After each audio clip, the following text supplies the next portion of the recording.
Frères et sœurs en Christ, que Dieu vous bénisse abondamment et puissamment au nom de notre Seigneur et Sauveur Jésus-Christ. Nous allons continuer avec notre balade, notre petite balade quotidienne d'exhortation, d'encouragement. Cette série qui a commencé il y a quelques jours, il y a 2 jours, une série d'exhortation, d'encouragement. Pendant mes moments de balade, le Seigneur est merveilleux. Il rend disponible le temps et les saisons pour le servir, pour le louer. Toute occasion pour nous doit être un moment de prêcher la parole de Dieu. En toute occasion, favorable ou non, nous devons prêcher la parole de Dieu. Alors aujourd'hui, je vais parler d'un sujet, et c'est un constat généralisé, un constat de refroidissement des chrétiens à travers le monde. Beaucoup se refroidissent, beaucoup se découragent, ils retournent à ce qu'ils ont vomi. Alors c'est l'occasion d'exhorter les uns et les autres, de leur dire, ne vous découragez pas, ne vous découragez pas, réveillez-vous, relève-toi de ton sommeil, toi qui dors, toi qui t'es assoupi, relève-toi, ne te décourage pas. Alors, c'est l'occasion pour moi d'exhorter les frères et sœurs. Donc si tu t'es découragé, si tu as perdu la foi, c'est l'occasion pour toi de te relever. La Bible dit, mieux vaut la fin d'une chose que son commencement. Mieux vaut la fin d'une chose que son commencement. Pour ceux qui sont refroidis, pour ceux qui sont découragés, il est question de te relever. La Bible dit que celui qui persévérera jusqu'à la fin, et c'est le Seigneur Jésus qui le disait, celui qui persévérera jusqu'à la fin sera sauvé. Il est question de persévérer jusqu'à la fin. Tant que tu vis, tant que tu es vivant, sache qu'il y a de l'espoir. Tu as commencé à marcher avec le Seigneur il y a quelques mois, quelques années, et même plusieurs années, et tu t'es refroidi, tu t'es découragé. Car cette méditation d'aujourd'hui, mon frère, ma soeur, je t'encourage à te relever. Examine ce qui t'a fait tomber. Et par la grâce de Dieu, nous allons voir quelques causes de la chute ou du refroidissement. L'une d'elles, c'est le manque de foi. Le manque de foi n'est bon pour personne. Beaucoup ont perdu la foi. Ils ont fait naufrage par rapport à la foi. Et c'est d'ailleurs une des prophéties de la fin des temps. À savoir que plusieurs abandonneront la foi pour courir vers les doctrines des démons. Et je dis souvent que l'abandon de la foi commence par ce par quoi la foi vient. Cette écriture que j'aime citer, Romains chapitre 10, verset 17, qui dit la foi vient de ce qu'on entend, et ce qu'on entend vient de la parole de Christ. Si la foi vient de ce qu'on entend, alors comment la foi se perd-elle?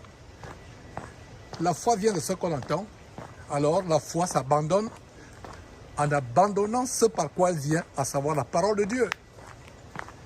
Si tu abandonnes la parole de Dieu, chers frères, chères sœurs, tu perdras la foi. Si tu te décourages à lire la Bible, si tu te décourages à l'examiner, alors tu perdras la foi, tu feras un naufrage par rapport à la foi. Alors, une des raisons pour lesquelles les gens perdent la foi, c'est les soucis du monde, les soucis de la vie. On est submergé par les problèmes, les difficultés. On n'en peut finir, on se décourage, on ne met plus sa confiance en Dieu. Et rappelez-vous de la parabole du semeur. Un semeur qui alla le long du chemin s'aimer. Une partie tomba sur des endroits pierreux, rocailleux. Une partie de la semence tomba sur des endroits rocailleux. Une partie de la semence tomba sur des épines. Une partie tomba sur de la bonne terre. Le Seigneur lui-même, de sa propre bouche, nous explique ce que signifient ces paraboles. Une partie de la semence qui tombe sur les endroits pierreux, c'est quelqu'un qui écoute la parole. Cette semence germe aussitôt, mais ne trouve pas des racines. Ne trouve pas des racines. Ne trouve pas des racines et cette parole meurt aussitôt. Cette graine qui a aussitôt poussé meurt et ça ne produit aucun fruit. Voilà ce qui arrive de la parole de Dieu qui est tombée, qui a été sémée sur les endroits rocailleux. Elle germe pendant un temps, mais du fait que cette parole ne produit pas les racines dans le cœur de celui qui la reçoit, cette parole s'assèche, elle flétrit, elle meurt. Donc voilà ce qui arrive par rapport à la semence, cette semence. Et une autre chose que nous voyons par rapport à la parole qui tombe sur l'endroit rempli d'épines, le Seigneur Jésus nous explique ces épines, c'est les soucis de la vie qui étouffent la parole de Dieu et la rendent infructueuse. Cette parole de Dieu ne produit plus du fruit. Cette parole de Dieu ne produit pas de fruits. Elle est rendue infructueuse. Et par rapport aux soucis de la vie, aux préoccupations, ne pas avoir un boulot, ne pas avoir des enfants, ne pas avoir de quoi manger, de quoi se nourrir, penser qu'on n'a pas d'avenir. Qu'est-ce que le Seigneur Jésus dit? Le Seigneur Jésus dit en Matthieu chapitre 6, vous pouvez lire à partir du verset 23, « Ne vous souciez pas du lendemain, de ce que vous mangerez, ni de ce que vous buvrez. Le lendemain aura soin de lui-même. » Donc dans ce temps de la fin où les gens ont des soucis, des préoccupations, des difficultés à joindre les deux bouts, Dieu nous recommande de garder la foi, de ne pas nous soucier du lendemain. Et le Seigneur Jésus dit, s'il nourrit les oiseaux du ciel, à combien plus forte raison nous? Si les lits des champs sont vêtus au point où même le roi Salomon, dans toute sa gloire, n'a pas été vêtu plus qu'eux. Qu'en est-il de nous? Donc voilà, chers frères, l'une des raisons pour laquelle dans cette fin de temps, beaucoup se découragent. Les soucis de la vie. Les soucis de la vie font qu'on se décourage. Vers la fin de cette balade, je donnerai des conseils sur comment faire pour se relever quand on est tombé. Comment faire pour se relever quand on a perdu la foi. Comment faire pour se relever. C'est la volonté de Dieu de persévérer jusqu'à la fin, de ne pas se décourager. C'est la volonté de Dieu de tenir ferme. Comme je disais tantôt, mieux vaut la fin d'une chose que son commencement. Mieux vaut la fin d'une chose que son commencement. Il ne faut pas se décourager, quels que soient les problèmes que nous avons. Comme je disais aux jeunes gens, dans le cadre d'études approfondies, verset après verset du chapitre 23, que nous avons vu hier, par la grâce de Dieu, hier lundi, le 3 janvier 2022. Je leur disais de proclamer comment Dieu est leur avenir. Votre avenir n'est pas entre vos mains. Vous ne pouvez rien faire de vous-même.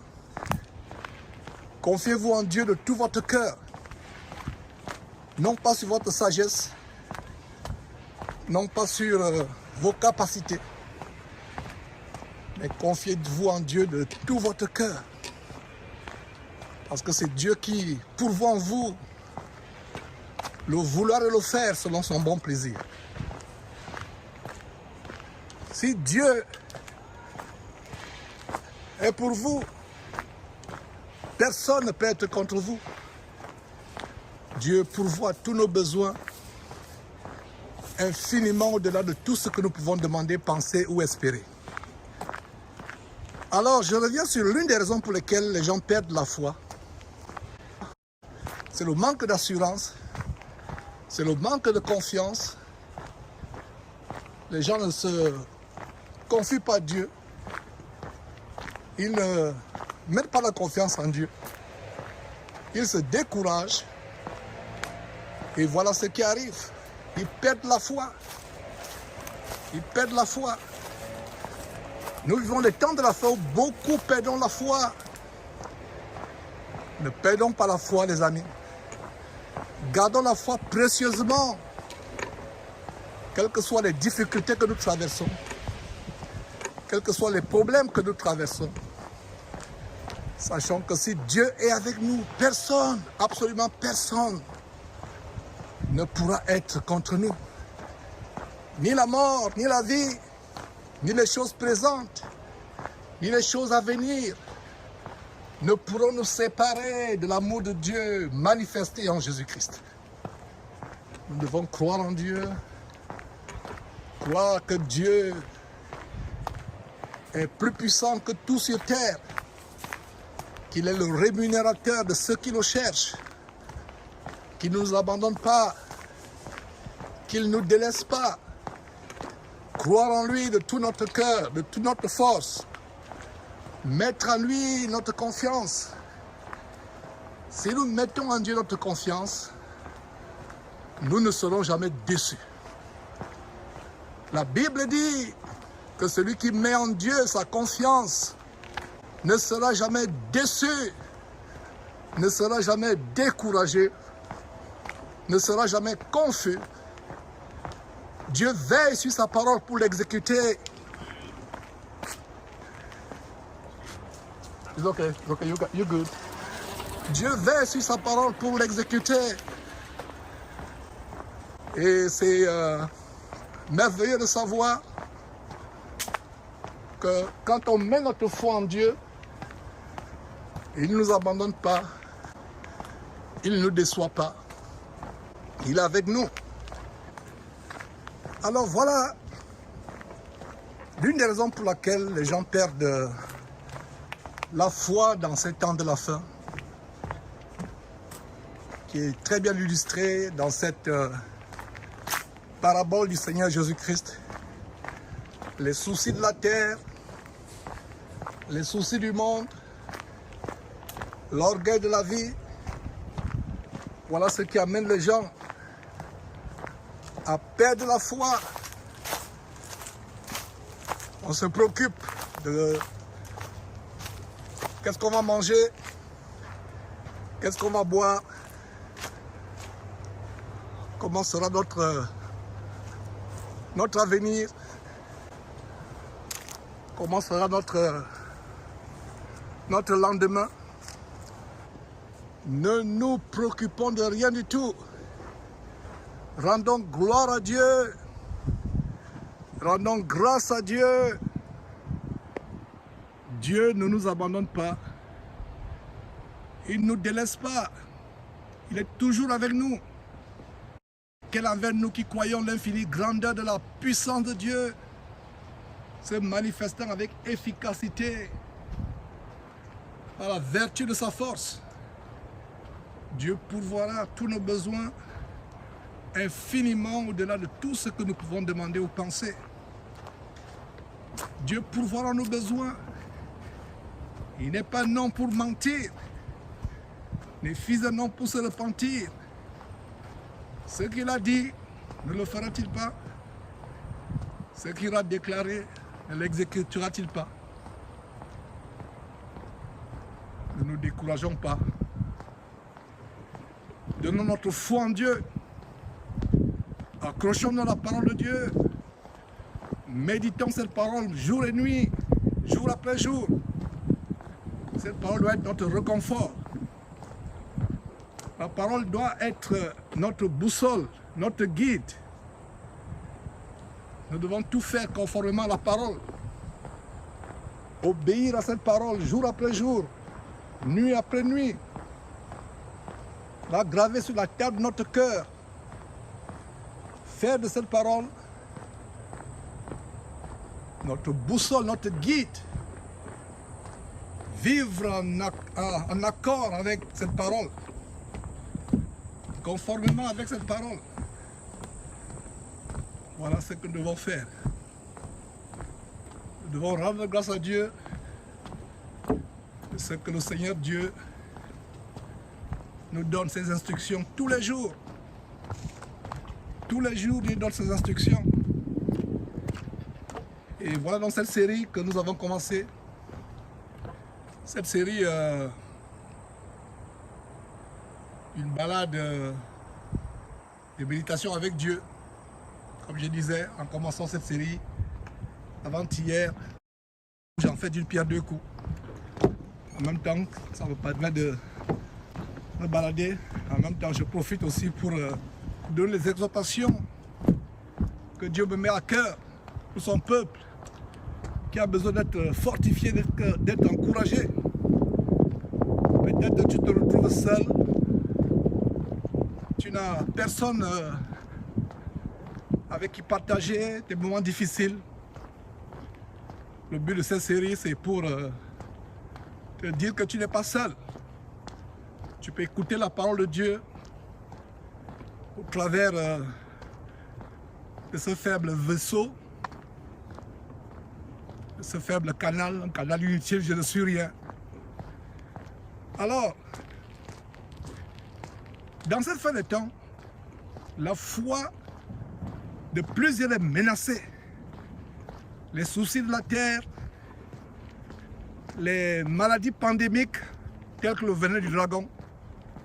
Vous savez de quoi je parle, où les gens sont confinés, les gens sont dans la dépression. On vous impose de recevoir ce venin du dragon. Sinon, vous perdez votre emploi. Vous ne pouvez plus voyager, même prendre le bus, le train, aller d'une ville à une autre. Puis encore sortir du pays. Vous ne pouvez pas le faire si vous n'avez pas le venin du dragon. Ça crée la dépression, ça crée l'amertume, la désolation. Beaucoup se découragent. Alors, il ne faut pas se décourager. Tenez ferme. Dieu avec nous. Si vous abandonnez la parole de Dieu, vous abandonnez même l'envie de vivre. J'ai publié il y a quelques jours la vidéo de ce jeune homme. J'en parle encore parce que ça nous a tellement choqués, ça nous a scandalisés. Ce jeune homme qui, selon ses propres dires, a vu Jésus dans son songe. Il a eu un songe où il était mort. Et le Seigneur Jésus est venu pour le ressusciter de la mort. Il lui a tendu la main pour le délivrer de la mort. Il a dit au Seigneur Jésus, passe ton chemin. Donc c'est tout un travail de délivrer les gens, de ressusciter les gens. Passe ton chemin. Il a manqué du respect au Seigneur Jésus-Christ. Il a tenu des propos blasphématoires. Lui-même, il a fait la vidéo sur TikTok, il filmait. Et quelques temps après, il est mort dans un accident de moto. Si vous aimez la vie, accrochez-vous à la parole de Dieu. Si vous aimez la vie, accrochez-vous à la parole de Dieu. Voilà le secret de la vie. Vous ne pouvez pas dire que vous aimez la vie si vous ne vous accrochez pas à la parole de Dieu. Aimer la vie, c'est lire la parole de Dieu. C'est la méditer jour après jour. Voilà le secret d'une vie réussie. Voilà le secret. Aimer la vie, ce n'est pas aller dans les bars, les boîtes de nuit, courir après les prostituées, être dans les maisons de joie. C'est pas ça, aimer la vie.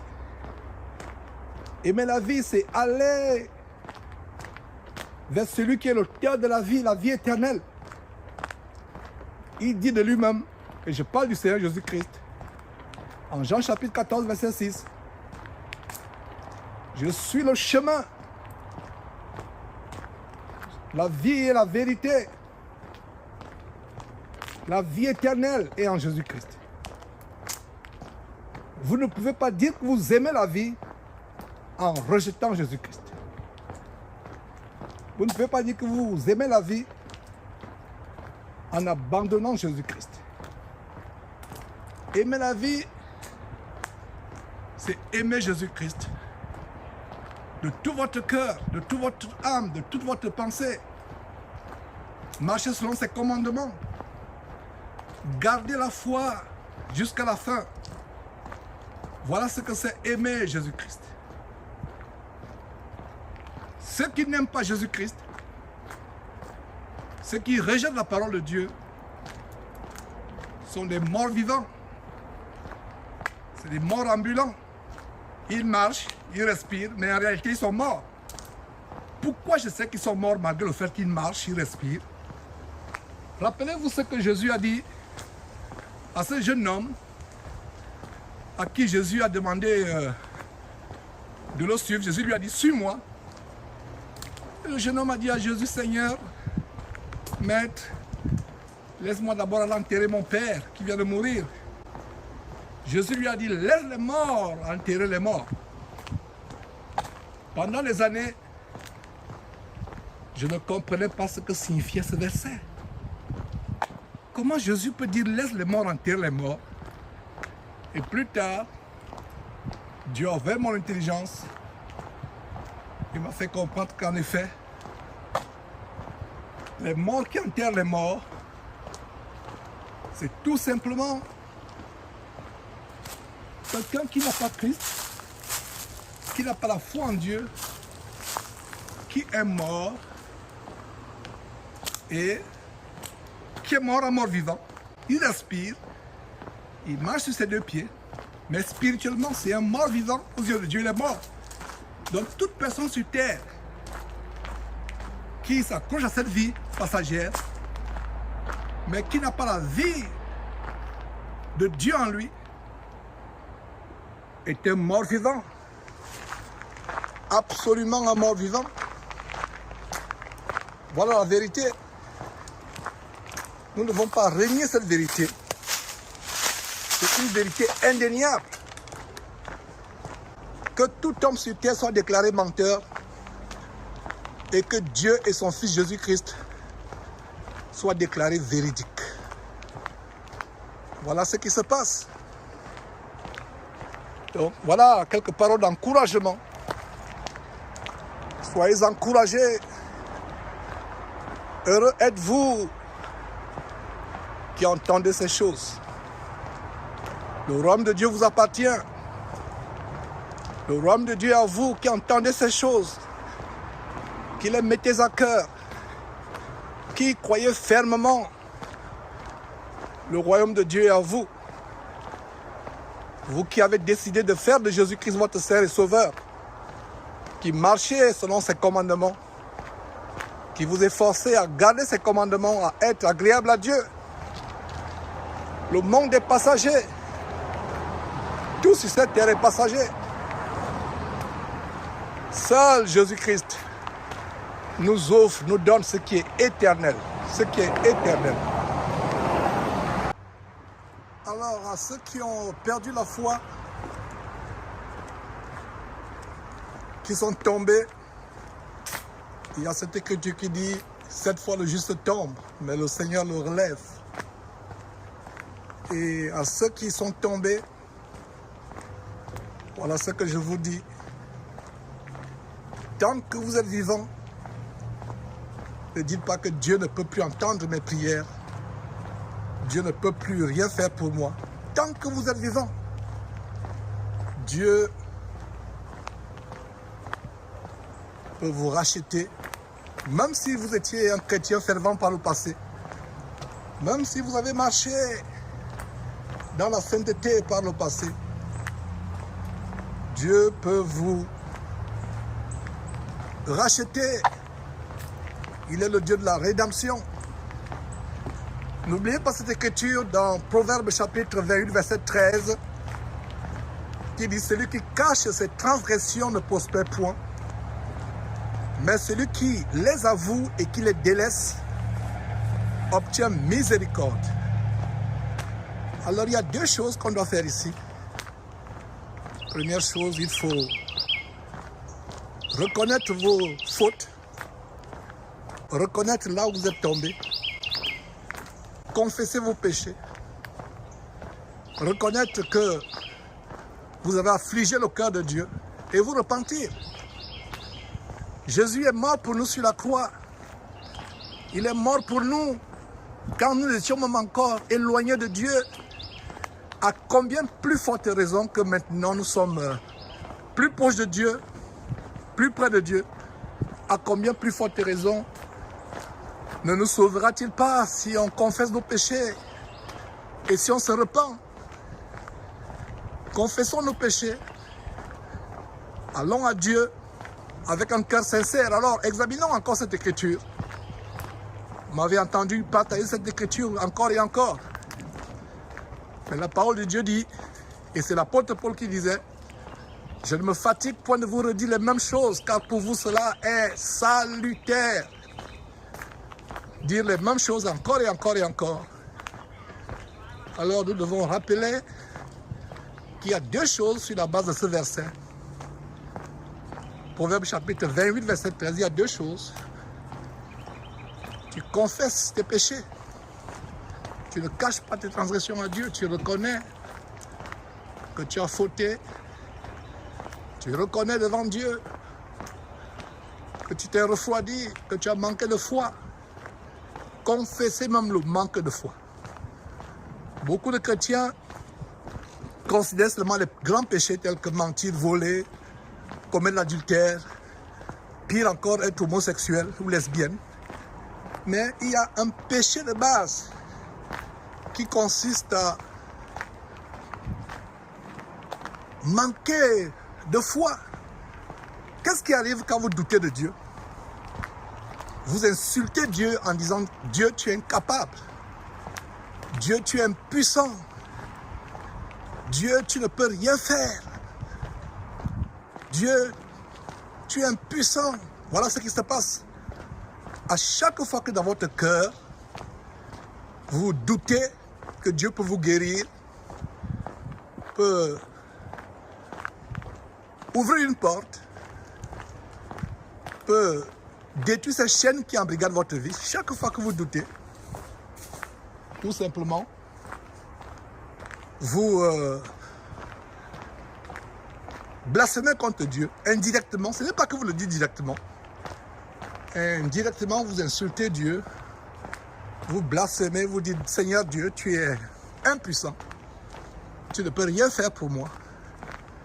Voilà ce qui se passe. Votre bouche proclame de manière indirecte un blasphème. Donc, confessez toujours votre... confessez toujours votre manque de foi. Confessez. Et demandez aussi à Dieu de vous augmenter la foi. Beaucoup de personnes demandent à Dieu d'autres choses, des biens matériels. Ce n'est pas mauvais. Même Dieu lui-même nous recommande de lui faire connaître nos besoins, pas des prières et des supplications. Mais s'il y a quelque chose que nous devons demander à Dieu plus que toute autre chose, demandons à Dieu qu'il garde notre cœur dans la foi, qu'il augmente cette foi, qu'il nous conduise vers la voie de la vérité, qu'il éloigne nos cœurs de nos cœurs, la tentation, la séduction. Voilà ce que nous devons demander à Dieu, encore et encore, constamment. Dis Seigneur, je t'en supplie, jusqu'à mon dernier jour sur cette terre, si Jésus-Christ, ton Fils, ne vient pas, ne tarde à venir, donne-moi de garder la foi. Donne à cette foi d'augmenter jour après jour. Donne-moi les dons spirituels, le don de discernement, de discerner les faux pasteurs, de discerner les doctrines de démons. Alors revenons sur ce verset qui dit que celui qui cache ses transgressions ne prospère point, mais celui qui les avoue et les délaisse obtient miséricorde. Donc il y a deux choses que nous devons faire. Première chose, nous confessons nos péchés. Nous ne les cachons pas. Peut-on cacher quelque chose à Dieu? Pas du tout. C'est une façon de dire que même si Dieu connaît déjà nos transgressions, avant même qu'on ouvre la bouche, même dans la simple pensée, Dieu connaît nos transgressions. Qu'est-ce que nous devons faire? Nous devons nous-mêmes confesser ces péchés à Dieu. Nous ne limitons pas à confesser nos péchés. Mais qu'est-ce que nous devons faire? Nous devons aussi les abandonner. À quoi sert-il de confesser son péché à Dieu si on ne l'abandonne pas? À quoi sert-il d'avoir une vie en dents de scie?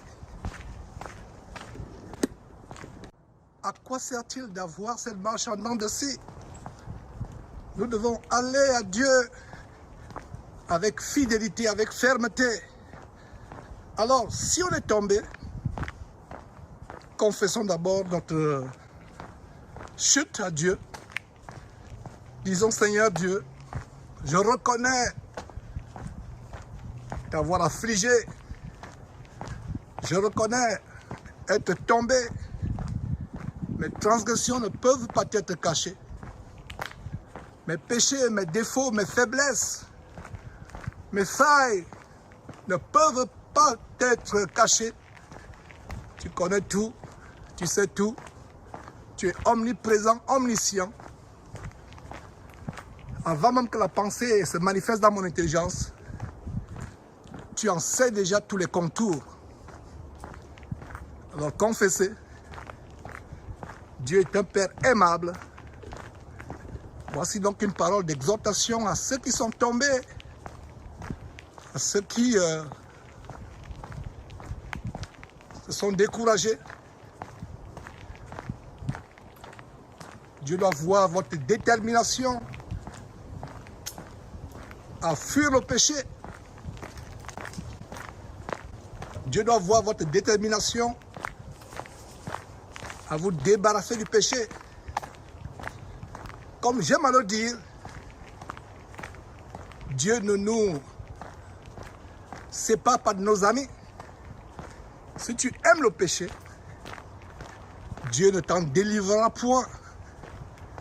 Nous devons arriver au point où nous détestons d'abord le péché de tout notre cœur avant que Dieu nous en délivre. Si tu détestes le péché de tout ton cœur, alors Dieu va t'en délivrer. Confessez donc vos péchés. Prenez cette habitude d'aller au pied de Dieu, de vous prosterner, de vous agenouiller, d'implorer sa grâce. Dieu dit qu'il est auprès de ceux qui ont le cœur brisé. Il y a des gens qui vont me dire, mes frères, j'ai péché à plusieurs reprises. Et plusieurs fois, je suis revenu auprès de Dieu. Va-t-il me pardonner encore? Ne va-t-il pas se fatiguer de moi? Mon frère, ma soeur, si telle est ta situation, tout ce que je peux te dire, c'est que ne te décourage pas. Ne te décourage pas. Comme on dirait en anglais, don't give up. Ne jette pas l'éponge. Tant que tu en vis, il y a possibilité d'être délivré du péché, de vivre dans la sainteté. Le péché est le problème numéro 1 de l'homme. Le péché est le problème numéro 1 de l'homme. Dieu peut nous délivrer du péché. Il veut nous délivrer du péché. C'est pour cela qu'il a payé le prix fort, le plus grand prix qui soit, à savoir donner son propre fils, le faire quitter du ciel, le faire laisser la majesté céleste, son trône céleste, pour venir mourir sur une croix infâme, humilier des hommes, rabaissé par les hommes, au point où on pouvait le gifler, lui fils de Dieu, on pouvait cracher sur lui, on pouvait le flageller avec des lanières de cuir, ayant des crochets en fer, en acier à la fin. On pouvait lacérer sa chair, on pouvait le clouer sur une croix, on pouvait se moquer de lui. On crachait sur lui, on se raclait la gorge pour cracher sur le Fils de Dieu. Dieu a fait cela pour résoudre le problème numéro 1 de tout homme, de vous et moi, qui est le péché. Donc voilà, en quelque sorte, quelques grandes paroles d'encouragement de cette balade d'aujourd'hui. Nous devons persévérer. Les temps sont mauvais. Nous vivons la fin des temps. Nous ne savons pas quand est-ce que Jésus reviendra. Il peut revenir cette nuit. Il peut revenir à tout moment. Et toi, sais-tu quand est-ce que ta mort va arriver? Il y a des gens, surtout des jeunes, qui disent « Laissez-moi d'abord vivre ma vie. Laissez-moi d'abord mordre la vie à belles dents. Et quand j'aurai suffisamment mordu la vie à belles dents, alors je pourrai me repentir. Mais en attendant, laissez-moi tranquille. Laissez-moi mener ma vie comme bon le semble. » Voilà ce qui se passe. L'enfer sera rempli de gens qui disaient « J'ai tout mon temps pour me repentir ». L'enfer, le sujet des morts, sont remplis de gens qui disaient « Laissez-moi, j'ai tout mon temps ». Vous ne savez pas quand est-ce que la mort vous surprendra. Beaucoup de gens, au moment où je vous parle, sont en train de mourir soudainement à travers le monde, à cette seconde.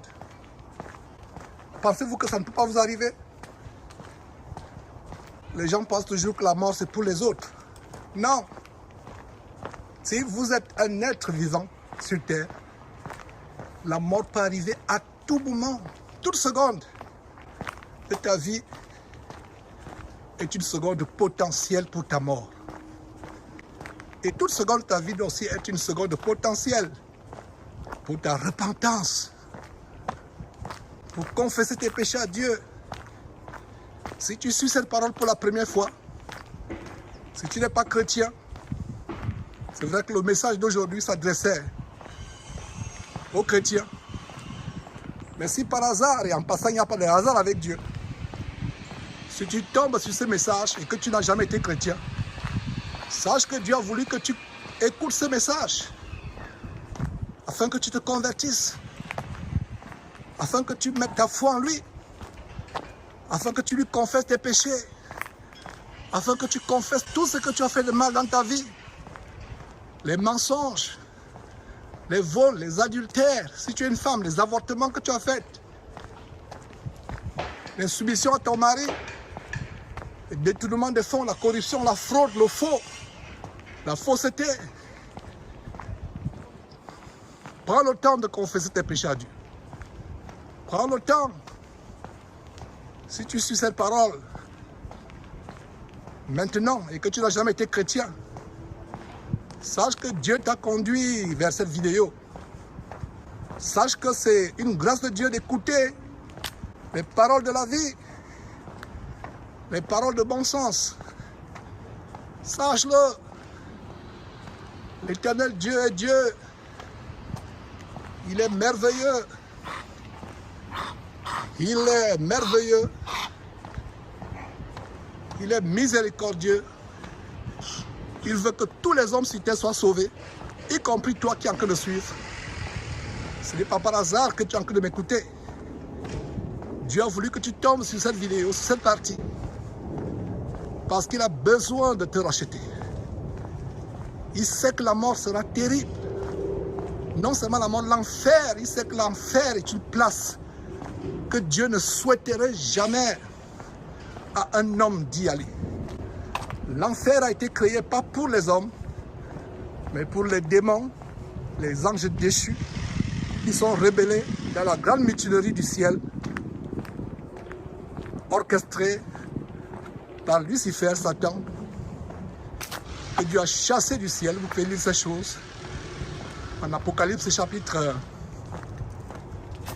12. L'enfer n'a pas été créé pour les hommes. Dieu a créé l'enfer pour Satan et ses démons, les anges déchus.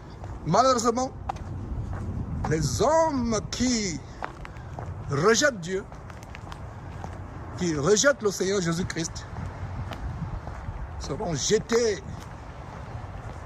avec les démons, avec Satan, avec les anges dessus, dans les temps de feu et de soufre éternellement. Il n'y aura plus de marche arrière en enfer. Pas de possibilité de demi-tour. Quand on est en enfer, c'est fini. C'est pour la fin. Rien à faire. Il n'y a plus rien. Absolument rien. Voilà ce qui se passe. C'était une joie de partager ces quelques passages d'encouragement. Voilà comment nous méditons ensemble la parole de Dieu, au travers de ma bouche, par la grâce de Dieu, dans ces quelques moments de balade. Gardez la foi, les amis. Si vous l'avez perdu, le secret pour retrouver la foi, c'est reconnaître d'abord qu'est-ce qui vous a fait tomber. Est-ce l'amour de l'argent? Est-ce le temps que vous ne consacrez plus à Dieu? Qu'est-ce qui vous a fait tomber? Est-ce les plaisirs du monde? Est-ce le temps que vous consacrez plus à vos enfants, à votre famille, à votre travail? Votre travail et vos enfants, votre famille, sont-ils devenus une idole? Confessez ces choses. Confessez. Nous rendons grâce à Dieu. Et ce que Dieu nous fait toujours triompher en Jésus-Christ. C'était une joie de partager ces choses. Seigneur Dieu, je te rends grâce pour l'infinie grandeur de ton amour, pour tout ce que tu fais, pour toutes les grâces que tu nous fais. Merci Seigneur Dieu pour toute personne qui écoutera cette parole. Au nom de Jésus-Christ. Amen.